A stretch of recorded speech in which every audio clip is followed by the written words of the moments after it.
your through line, obviously, from jump is taking care of the people, and that people make everything happen, and that it is your team that's making things happen. Tactically, one of the struggles that people have, certainly in, startups from 0 to 8 figures or multi 8 figures or beyond, is how the fuck do I juggle it all?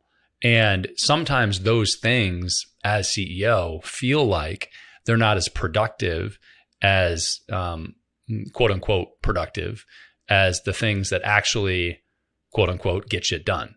So are you following me here? I mean, that's obviously not truth to everybody, but that. A big part of that, Brad, that now if we get into the tactics, if you're the CEO and like you said, you're scaling these companies and you're doing it early on, so much of this in the CEO role, you have to realize you are not responsible for everything. You have to delegate and you have to trust.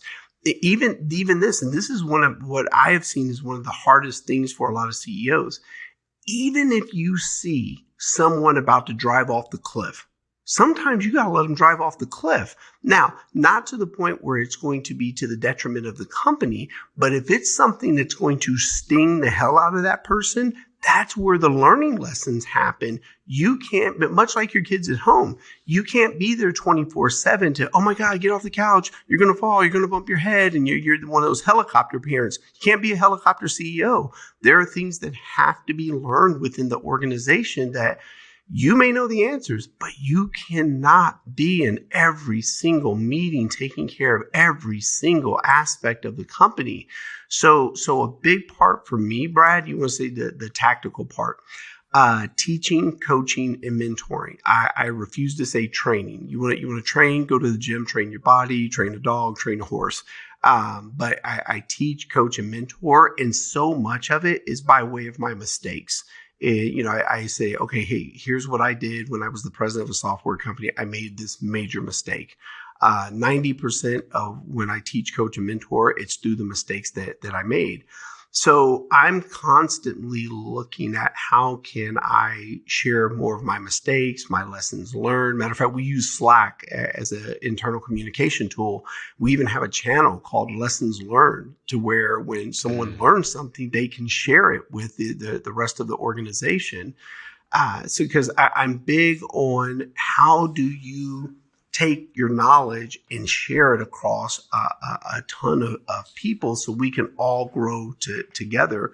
So, tactically, yeah, again, am I in the financials? Yes, I'm in the financials. Why are we spending this? We're fully transparent. Every month we post our income statement for the entire company to see, how much cash came in, what's our revenue, how much did we spend on the cashews in the break room.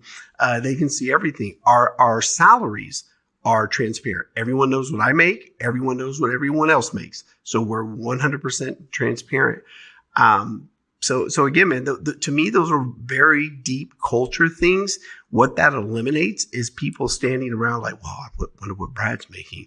No, you can go look and see what Brad's making. Now we've eliminated that conversation. So from the CEO role, man, and then talking to our authors are one of the big things I do. And last one, Brad, because you wanted something tactical. This is a big one where I feel that regardless if you're an entrepreneur, a startup company, even if you're a Fortune 500 company, I feel like so many leaders miss this one. We as humans are always looking for the negative. So Brad, you and I will role play here. So Brad, how's everything been with you? Any comments, questions, or concerns? So if you notice what I just asked, your mind's going to go immediately to what went wrong. What didn't go right?